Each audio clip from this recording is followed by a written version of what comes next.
The sound that broke the silence that morning wasn't that of the generator or the usual cry of hawkers outside.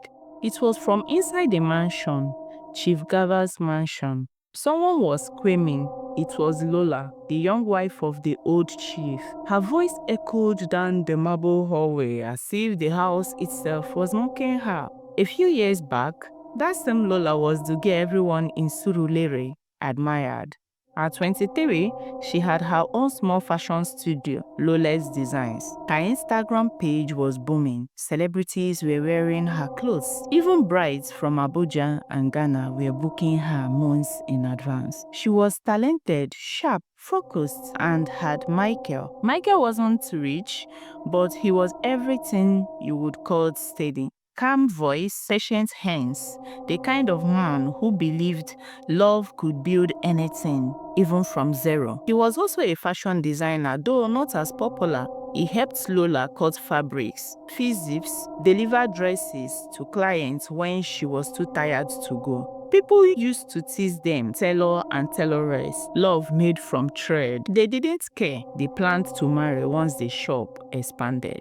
But life has a funny way of testing pride. It started with an invitation. One of Lola's high-end clients, a commissioner's wife, invited her to an exclusive party in Ikoyi. She wanted Lola to meet important people who could take her brand to the next level. That night changed everything. Lola wore one of her own creation, a gold satin gown that simmered under every camera light. When she entered the hall, people turned. Old men looked twice, women whispered, and then Chief Gaba saw her. Chief Gaba, 75, thick voice, spot belly, grey beard, neatly trained like a man who refused to die quietly. 4 wives already, children scattered across the country, but his eyes stayed on Lola the entire night.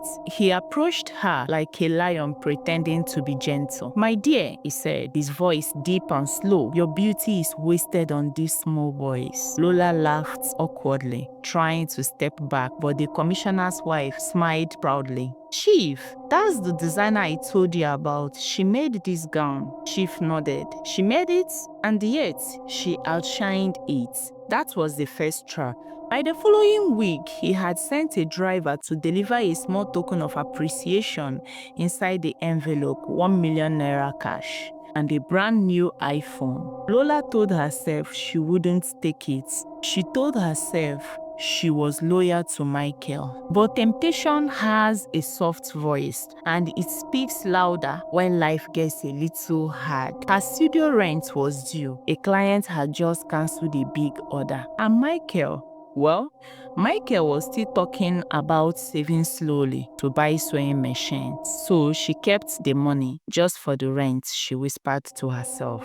But she didn't stop there. Soon, Chief Gaba started calling, then taking her to lunch, then to dinner, then to Dubai for inspiration. At first, Lola lied to Michael. She said she was attending fashion conferences or meeting clients. Michael trusted her too much, but Kemi, her best friend, saw through it. One afternoon, when Lola returned from one of those trips, Kemi cornered her. Inside the studio. "Lola, are you sure you know what you are doing?" "What do you mean?" "I mean, Chief Gaba, you think we don't see you driving his car sometimes? Or the new phone? Or that designer bag?" Lola his. "So what if he's helping me? You think I will suffer in this Lagos where help is knocking?" Kemi frowned. "Help or trap? You have a man that loves you. Don't play yourself because of money." But Lola's pride had grown, and pride doesn't hear advice. It hears insults. Then came the visit to Mama Ronke, her mother. Lola expected her mother to scold her too, but Mama Ronke only smiled. "My daughter, I suffered in marriage. I don't want you to suffer too. Chief Gaba is rich. He will take care of you. All these love stories don't buy food." Lola blinked. "But Mama, he's 75. He already has 4 wives." "So?" her mother said sharply. "Do you want to keep struggling in that small shop? You think love will pay NEPA bills? Beg, open your eyes, oh. Sometimes God answers prayers in strange ways. That night, Lola couldn't sleep. Between Kemi's warning and her mother's blessings, her heart was torn. But deep down, she already decided. She just wanted someone to confirm it was okay to be selfish. 2 months later, the news broke. Lola, the young designer, had married Chief Gaba in a private traditional wedding in his hometown, Kogi State. The photos went viral. People couldn't stop talking. Some envied her, some mocked. Michael disappeared from social media completely. At the wedding, Chief stood proudly holding her like a trophy. His other wives watched in silence, faces painted with fake smiles and quiet resentment. Even their children, some in their 40s, whispered among themselves. But Lola ignored all of it. She felt like she had finally arrived. The mansion was huge, marble everywhere. Drivers, guards, even a gardener whose only job was to water flowers shaped like lions. Her wardrobe looking like a boutique. Her new phone was always buzzing with people begging for favors. Madam Gaba, please talk to Chief for us. She liked that name, Madam Gaba. Sounded powerful. But behind the glamour, something darker began to grow.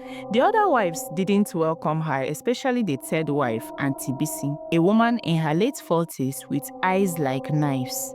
She ruled the house quietly, the way a general rules a camp. The first day, Lola tried to give order to the staff. Auntie Bisi laughed softly. My dear, we have been running this house before you were born. Take it easy. Lola forced a smile, but she knew she was in enemy territory. Chief himself was unpredictable. Sometimes he was sweet, showering her with gifts, calling her my little queen. Other times he was controlling and suspicious. He hated when she left the house alone. He wanted her phone unlocked. He wanted to know who she talked to. Once, when Michael tried to call her to apologize or maybe find closure, she found out. He smashed her phone. You are my wife now, he shouted. Forget those boys. Lola cried all night. But in the morning, he gave her a new phone and keys to a new car. And she forgave him again. Months passed. Lola tried to keep her fashion career alive, but Chief didn't like her walking outside the home. People will gossip, he said, focus on being a good wife. He promised to build her a fashion house of her own, bigger than all those small girls' shop in Lekki, but he never did. Instead, he became part of his public image, another young wife to display at events like jewelry.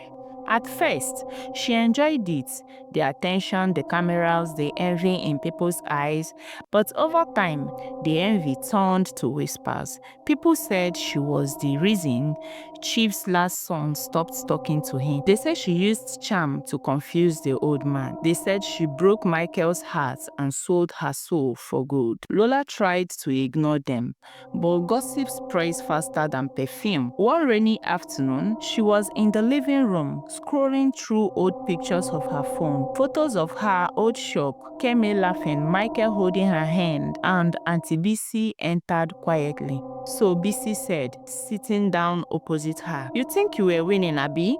Lola looked up. I don't understand. Bisi smiled coldly. You will. We all came here thinking we are special. You are just number 5. Wait until he brings number 6. Lola's chest tightened. She wanted to speak, but Bisi had already stood up and walked out. That night, Lola dreamt of her old sewing machine.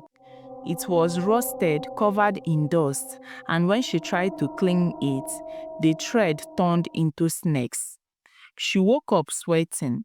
The mansion felt like a cage, big, beautiful, and suffocating.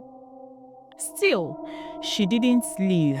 She couldn't, because for every moment she felt lonely, there was another moment when Chief dropped money like magic. She built a new house for her mother in Ibadan, bought Kemi a car to say sorry for cutting her off, sponsored her younger brother's education abroad. People call her a success story. They didn't know she cried into designer pillow at night. One evening, Chief fell sick. It was just a mild fever, but he made it dramatic. Doctors came in and out. The wives took turn watching him. When it was Lola's turn, he called her close and whispered, "If I die, they will fight you. You must be wise." She frowned. "Why would they fight me?" He smiled weakly. "Because you are my favorite. I have already written something special for you." That night, she sat beside his bed, pretending to pray, but secretly wondering what special meant. A house? A car? Or maybe part of his company shares? The thought made her heart race. But she didn't know what kind of war that whisper would start. 2 weeks later, Chief died in his sleep.